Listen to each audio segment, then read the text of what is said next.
Good afternoon, ladies and gentlemen, and for those on the West Coast, good late morning. My name is JL Martinez. I am the host of MMFM Digital. We are very excited to bring our guest on today in just a couple minutes.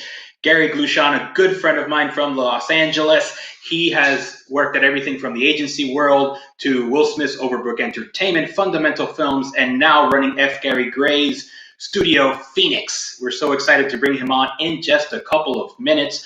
But of course, every week I have to thank our sponsors, the Miami Media and Film Market, and Kamacol, led by President Joe Chi, my partner Patty Harris, and again, I'm your host, JL Martinez. In industry news this week, huge announcement from Apple, which will be bundling all its services into something called Apple One, which will include Apple TV Plus, Apple Music, Apple Arcade, Apple News Plus, and Apple Fitness Plus. That's a lot of Apple. In similar news, we have heard that all the food delivery services, including Uber Eats, Postmates, and even Drizzly, will be combining their services into a new bundle that I am going to call Couch Potato Plus, or the COVID-19 Starter Pack. Well, without further ado, I really want to bring my guest on. We have so much to talk about and catch up on. Here is Gary. Welcome to the show, Gary. Thank you. How's it going? I'm good, man. Just getting through another crazy COVID week here in Miami. How are you? Same. Between the fires in California, COVID, not a dull moment. No, absolutely. Obviously, you guys have the earthquakes out there. We have the hurricane watch every 3 days. So it feels like it just piles on us, right? Yep. No, absolutely. So yeah, I want to get into obviously some more fun conversations. The way MMFM Digital works is it's really a life journey about you. So I want to take our audience back. Where are you from originally? I'm actually born and raised in Los Angeles. I like to joke that I'm one of like 30 out here, but yeah, born and raised out here. Yeah. Absolutely. So I guess I have to ask. It's not really a sports show, but were you rooting for the Clippers or the Lakers? Of course not. Lakers, man. I couldn't stop laughing last night, but yeah, it's pretty funny. Yeah, crazy game, but looks like potentially we could be heading for a Heat Lakers final. Potentially, yeah. Miami's looking great. I just want the Lakers to get there first. Absolutely, yes, yeah. Well, if anyone can do it, based on our experience, it's LeBron. So right, no, for sure. Yeah. So getting back to you, so you grew up in LA, sort of obviously in what we call the kitchen of the global film and media industry. At what point did you kind of start to think that maybe this was a path you wanted to follow? So I always was fascinated with movies and knew I wanted to work in film from a very young age. I did not want to go the path of going film school, even though a lot of my friends did that. So I maybe that was a product of having been raised in Los Angeles. But so I went to the University of Wisconsin-Madison for college. I had some internships. During college, I wrote for the Hollywood Reporter. Actually got published a couple of times, but I interned for them during the summer, and even when I was in Wisconsin, I would do some writing and some editing for them. But I very much, like I said, some people wanted to, for some film schools, very beneficial. For me, I wanted to just kind of do college, have a well-rounded education, and then kind of dive in and, started in the mailroom where we met, started in the mailroom at ICM right out of college. And that kind of started my journey in the business. And for a lot of folks that don't know, obviously, the agencies traditionally have been very important in the industry in terms of, bringing new folks in and just allowing sort of younger folks to work their way up and really a system that's kind of unique because it didn't really matter your education, your background. Everyone kind of started as a low-level assistant or in that mailroom and really learned the ropes. What was sort of your earlier experiences like when you first started to work at ICM? Well, it's funny. There's a couple pieces of advice I always give to people when I'm talking with them. First off, what I love about the entertainment business is it's not like corporate where there's clear paths. If you want to become this, you have to do X, Y, and Z. If you talk with 20 relatively successful people in the entertainment business, they've all had different paths. So, there are some more stereotypical trajectories than others, but that's what I love about the business. You can create your own story. That said, what's great about working at a talent agency is the fact that, you know, you build such a large network of people so quickly because, as you know, at a talent agency, turnover's crazy. A lot of people quit, people get fired, people take jobs elsewhere. So I remember 2 months out of college, I suddenly had friends that were in publicity and were working at a studio and working with an actor and someone working with comedians and someone, you suddenly you meet so many people and they all end up spreading their wings elsewhere that you just it's 'cause when you go work at a production company, you're a little more siloed into just the people that you're working with on those projects. But when you're at a talent agency, you're talking to everybody. You're talking to every studio, every production company, talent, writers, publicists, lawyers, everything. So it's a great starting base to build your network of relationships, and it also just kicks your butt. I always Right. joke, just in terms of the hours and and and stress of being an assistant, it does kind of prepare you for later challenges in the business. Absolutely. I used to call it Hollywood boot camp. For sure. It is. It is. Essentially. I viewed it as grad school for sure. Yeah, yeah, exactly. Mhm. So obviously you worked your way up the ranks at ICM. At some point, you kind of figured that the path of the agent wasn't for you, right? And decided that I you think wanted on to my do second day there. right early I on. think my first week there, I said I do not want to be an agent, but like I said, I wanted to put in my time there, learn as much as possible, meet as many people as possible, and so yeah. I mean, again, I wanted a more creative job, so I put in my time there and wanted to find the right next rather than just rush into another job. So I think I was there about maybe 2 years at ICM, and then I went over to Overbrook to be an assistant to James Lasseter, who was Will Smith's manager and producing partner. And So how did you kind of land that role? Was that something that you were already kind of working with him on the agency side, and you kind of built a relationship with his no, it team? was through relationships that there was an opening, and I had a Mhm. friend who knew I was looking, reach out and see if I wanted to take a meeting on it, and yeah, just happened that way. But no, there was no pre-existing relationship or anything. And now you kind of sort of pointed to a little bit earlier that the job of the agent is to sort of know the whole lay of the land, whereas production companies tend to operate in silos. How was that transition for you when you switched from the sort of knowing everything about everyone to kind of operating in now the Overbook silo, a pretty big silo, obviously with a mega star? What Right, was it right. like working and kind of transitioning to that part of the business? Um, it doesn't matter how successful of a production company you're working at, or if you're working for a huge actor, you definitely need to be more aggressive. At the talent agencies, the action kind of comes to you. Right. Phone rings off the hook. When you're at a production company, like I said, it doesn't matter the size. You need to make stuff happen, and you need to be out aggressively looking for materials and meeting with people and developing new relationships, maintaining old ones. But you need to be much more aggressive.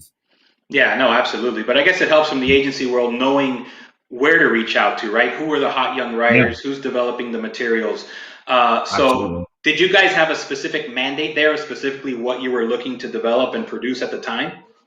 When I was at Overbrook, Yeah.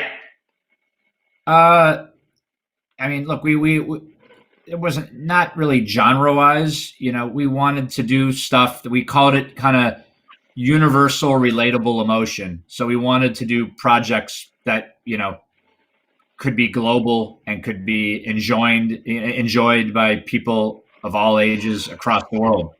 Hmm. So we tended to look for things that had kind of universal themes and elements. That was a big thing for him was again, we wanted very kind of, I wouldn't call them simple, but very accessible stories and themes in big worlds. Right, right. No, absolutely. Mhm. And obviously now a lot of talk is being made, about the new Cobra Kai spinoff, which I Mhm. know that Overbrook obviously had a hand in. Yeah, yeah.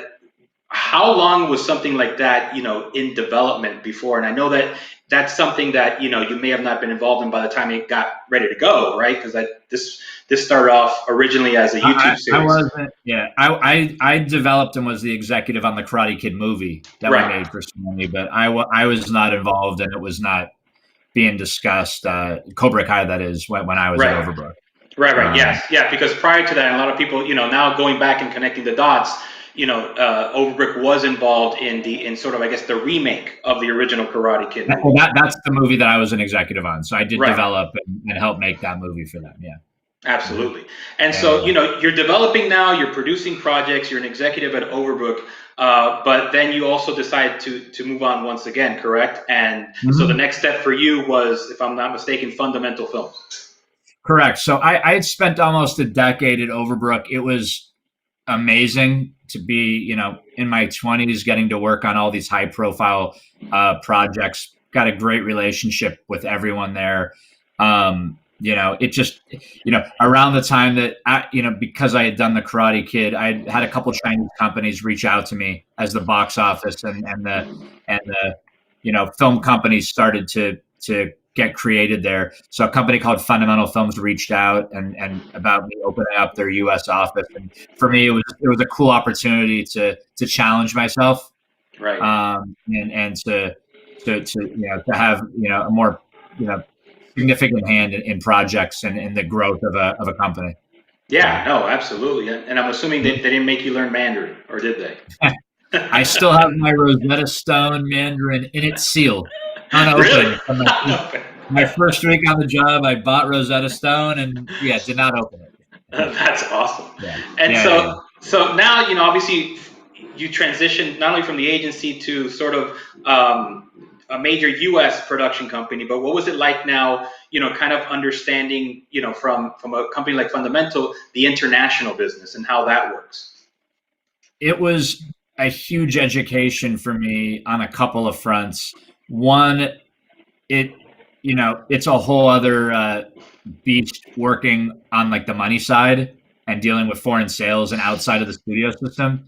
So for me, it was very valuable because I got to learn a ton more about the financing of movies, and how to, whether it's hiring a foreign sales agent and how to raise funds and applying for rebates and Right. things along, much more along the physical production line, because we didn't have the movies I was doing at Overbrook.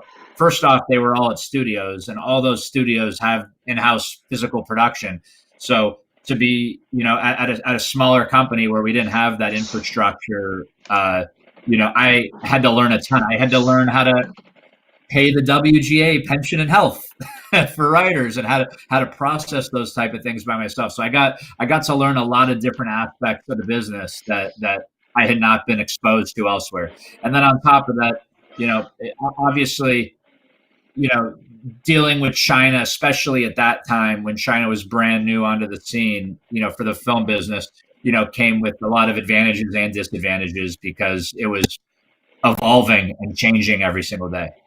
Right. No, absolutely. And that makes sense. And, something that probably prepared you for the next evolution, which is how quickly over the last few years, Hollywood has to change and evolve, particularly when it comes to, this idea of streaming content now, right? Where, Mhm. a lot of this being accelerated by the current pandemic, where it seems like all these big studios, networks, and streamers are now really starting to focus on a particular way of creating content, right?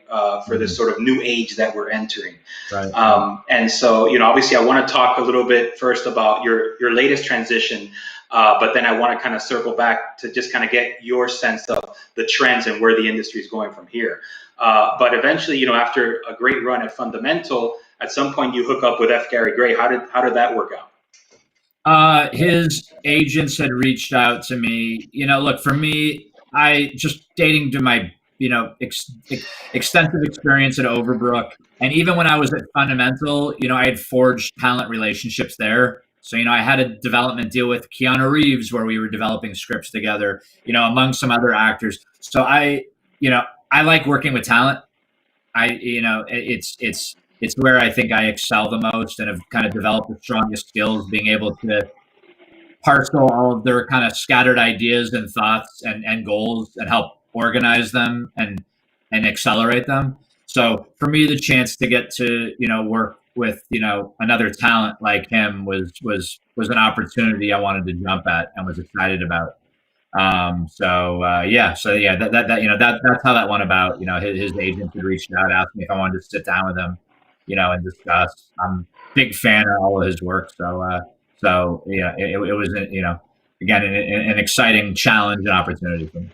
Yeah, no, absolutely. And so, you guys have been developing some interesting projects over the past couple years. Mhm. Is there anything that you can tell the audience in terms of what you're working on now and where you see Phoenix Studios heading? There's not a lot of stuff still in development. The one thing that I'm personally very excited about right now is we're developing a feature film based off of the video game franchise Saints Row. Yeah, Um, Saints Row, if you're not familiar, it's a very popular franchise. It actually has a new game coming out a year from now. It has maybe 4 or 5 games that have already been released.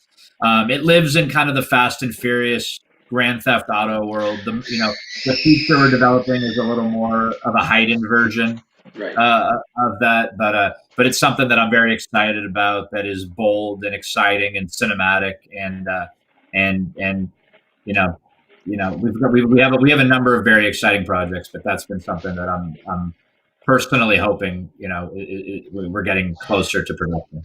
Yeah, no, absolutely. And that's one Mhm. of the ones that I noticed, in terms of everything Yeah. that you've been doing that I'd love to see on the screen Mhm. soon. Yeah. Yeah. But, obviously, and this will kind of segue us into the last portion of the interview, which is, the current industry trends. As we know, since unfortunately mid-March, a lot of production in LA has shut down, Yeah. Yeah. because of COVID. So, being out there based in LA and having to deal with everything you're dealing with out there, what are you hearing from the industry? Are things starting to pick back up? Do you feel like more productions are starting to shoot not only internationally but domestically, and sort of how would you kind of see the next 6 to 12 months laying out for the industry in terms of production?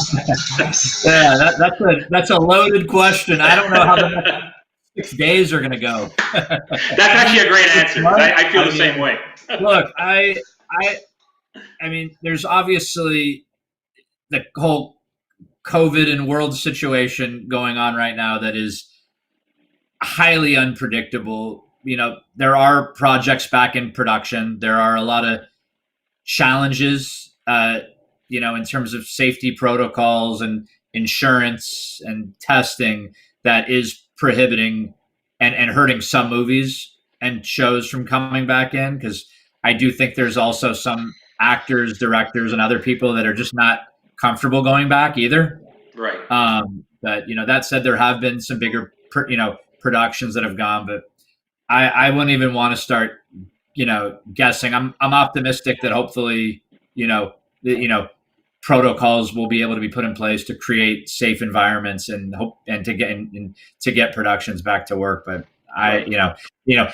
that's a whole other kind of beast. With regards to the streaming and all that, I mean, that was already a trend before this anyway. Hmm. I I tend to not read too much into that. I consider myself a content creator, and so whatever the best way to make the best possible product and get the most number of eyeballs, uh, so where we live, some probably don't see theater. I'm still a lover of going to movie theaters. I don't think they're going away. If anything, I think when this COVID is when coronavirus, there is a vaccine, people are going to want to go to the movie theaters again. Right. I don't Right. care how big your TV screen is at home. There's something about the communal experience of watching a movie together. Hmm. Um, I just think the bar has been raised in terms of the movie. Movie needs to be damn good to get people to go see it in the theaters, and it Right. needs to be a little bit eventized. And that doesn't all mean big budget necessarily. You look at a movie like Get Out, that a year ago or 2 years ago or whenever it was, Right. longer than that maybe even. But uh, but yeah, the days of mediocre movies just getting saved by marketing, to get a good opening week, those are done. Movies got to be good and strong word of mouth, and again, it needs to be. I hate using the word eventized, but it has to be for that regard. Yeah. But yeah. No, absolutely, and I'm glad you mentioned that because I'm kind of I don't want to call myself old school in that sense, but I love the traditional movie going experience, and I don't want it to go away. And I really do hope that there can be a place in our future as an industry where you can have amazing choices on streaming if you want, but you can also have the choice of going to see what you want to see in a theater in a group of people. Right. And I just feel like there's something about the communal experience of going to the cinema that's kind of deep rooted into our culture. Forget about the business side for a second, but just this idea of communal storytelling, which is it's almost inherent to our DNA now. You know, that is something Mhm. that I think that if it does go away, we're going to be missing something. You know, it's almost like the soul of the industry will be missing, in my opinion. So I I am don't I don't see it going away. I read all this doom, gloom and doom and all that. I mean, I don't see it going away. I think producers and creators just need to evolve as the business evolves and understand it's kind of like when the TV business started booming. There's a lot of different ways for consumers to consume content now. And so not everything, not every, when I'm identifying stories, you'd be surprised how often we're debate, like, should this be a TV show? Should this be a right, movie? Is right. this something that can be made for a streamer? And here are the advantages why it's better to go to a Netflix and then and then I have a couple projects where I'm like, no, this is every creative decision to make this a theatrical movie we have to make. So I just think there a lot more thought goes into the development of projects now because of all the different kind of ways to distribute them. Yeah, no, absolutely. That's a great point because traditionally everyone says, "Oh, this would be a great movie," but now you said, "Look, this could be a limited series. This could be an episodic. This could be a high end drama." Absolutely. So they're Absolutely, just and you can't force it in. You got to right, figure out that sometimes things feel very obvious. Like no, it's 100% a movie. Or no, it has to be a TV. Like a lot of people do try and kind of what is it the square peg into a hole or whatever that phrase is. right. You need to be flexible in terms of what you're doing, Yeah, and also just look for the best opportunity to get something made. You see a lot of these people, Martin Scorsese make his next move with Apple. I mean, if whatever's gonna provide you the best opportunity to make the best possible product, and like I said, get the most eyeballs on it. That's what you're trying to make: high quality content that will be seen by as many people as possible at the end of the day. So obviously, you've seen such a strong trend in the streaming because they are the ones spending a lot of money, and they're empowering filmmakers and creators, more than the studios right now. yeah. No, that's actually all very true, and I'm glad you said that. I was gonna see if you have anything because I was gonna add what advice you had for young filmmakers and content creators today. You kind of answered a lot of it, but is there any sort of last piece of advice in terms of a young storyteller, someone that's looking to write a script or develop an IP, and kind of how to focus themselves, especially during this time when there isn't a lot of production going on. A lot of folks are Yeah. sitting around and have time to Um, write. it, well, look, it's kind of how I started this by saying that there is no path. This is again not corporate world where you have to do this. Like so, anyone can do anything.